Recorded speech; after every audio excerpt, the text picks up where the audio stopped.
సామాన్యుని నడ్డి విరిచేలా కూటమి ప్రభుత్వం విద్యుత్ ఛార్జీలు పెంచిందని వైసీపీ నేతలు అంటున్నారు. దాన్ని ఏ రకంగా చూడొచ్చంటారు?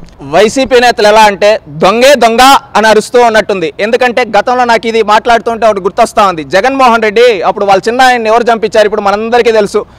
జగన్మోహన్ రెడ్డి చంపించి ఆ రోజు మీడియా ముందుకు వచ్చి చంద్రబాబు నాయుడు గారిపైన దోయేశాడు. తర్వాత తేలింది ఏంది?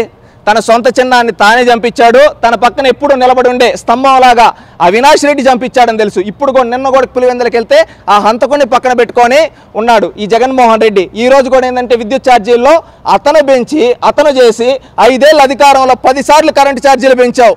అదేవిధంగా రాష్ట్రం మొత్తం మీద 1,29,000 కోట్లు అప్పు చేశావు జగన్మోహన్ రెడ్డి. నువ్వు చేసి ఈరోజు ఏమీ తెలియనట్టు బయటకు వచ్చి నంగనాచిలాగా ఈరోజు కూటమి ప్రభుత్వం పైన దోస్తున్నాడు. సిగ్గుండాలి, మారు, పద్ధతి మార్చుకో. నీ నకిలీ రాజకీయాలు ఎవడికి తెలియవయ్యా? గతంలో ఒక మాట అన్నాడండి, పింక్ డైమండ్ అన్నాడు. ఆ పింక్ డైమండ్ 5 ఏళ్ళ నుండి నిరూపిలా. ఈ విధంగా ఏంటంటే తాను ప్రతిపక్షంలో విపక్షంలో ఉండేటప్పుడు ఏంటంటే అధికారంలో ఉండే కూటమి ప్రభుత్వం బురద జల్లడమే జగన్మోహన్ రెడ్డికి తెలుసు. ఛార్జీల గురించి మాట్లాడుతున్నావు. సరే, నీ అవినీతి అసమర్థత వల్ల 2019-24లో దాదాపుగా వినియోగదారులపై విద్యుత్ ఛార్జీల భారం 32,166 కోట్లు నువ్వు వేసింది వాస్తవం కాదా జగన్మోహన్ రెడ్డి? అదేవిధంగా విద్యుత్ సంస్థలపై నీ హయాంలో పెరిగిన అప్పులు అక్షరాల 49,596 కోట్లు. ఇది వాస్తవం కాదా జగన్మోహన్ రెడ్డి?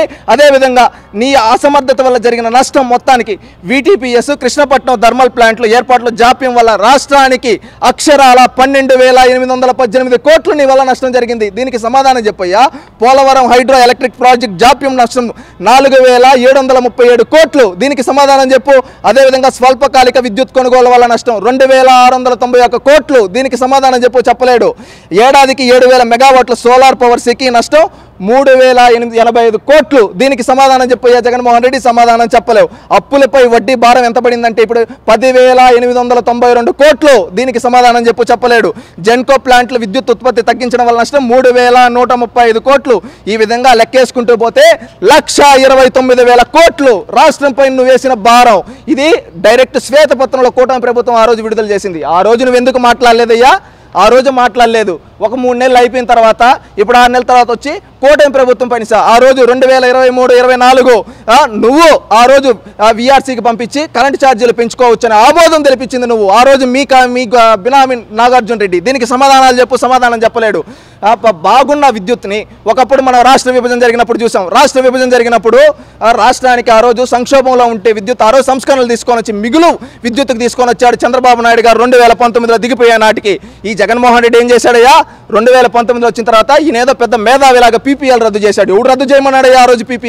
PPL రద్దు చేసి బొగ్గుని ఉన్నదానికంటే ఎక్కువ కొని నీ కమిషన్ల కోసం, మీ వాళ్ళ కమిషన్ల కోసం కమిషన్లు తీసుకొని రాష్ట్రం పైన సంక్షోభం నెట్టేసి నువ్వు ఈరోజు విద్యుత్ కొనుగోలు పైన ఈరోజు ధర్నా చేస్తుంటే జనాలు నవ్వుతూ ఉన్నారు.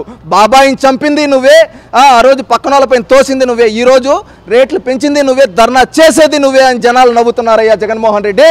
ఇకనైనా పద్ధతి మార్చుకో. ఇలాంటి దొంగ ధర్నాలు బురద జల్లడం ఆపు. లేదు నేను ఇట్టే బురద జల్లతా, జనాలు చెవులో పువ్వులు పెడతా అంటే రేపు ఇప్పుడు 11 ఇచ్చారు ప్రజలు, రేపు ఆ 11 కూడా రావు. గుర్తుపెట్టుకో జగన్మోహన్ రెడ్డి. ఇకనైనా ఒక హుందాతనంగా రాజకీయాలు చేయి, గౌరవంగా రాజకీయాలు చేయి. ఒక పలానా జగన్మోహన్ రెడ్డి గౌరవంగా రాజకీయం చేస్తాడని చెప్తాం. లేదు నేను ఇట్లే చేస్తా అంటే భూస్థాపితం చేస్తారు. గుర్తుపెట్టుకో. పద్ధతి మార్చుకో.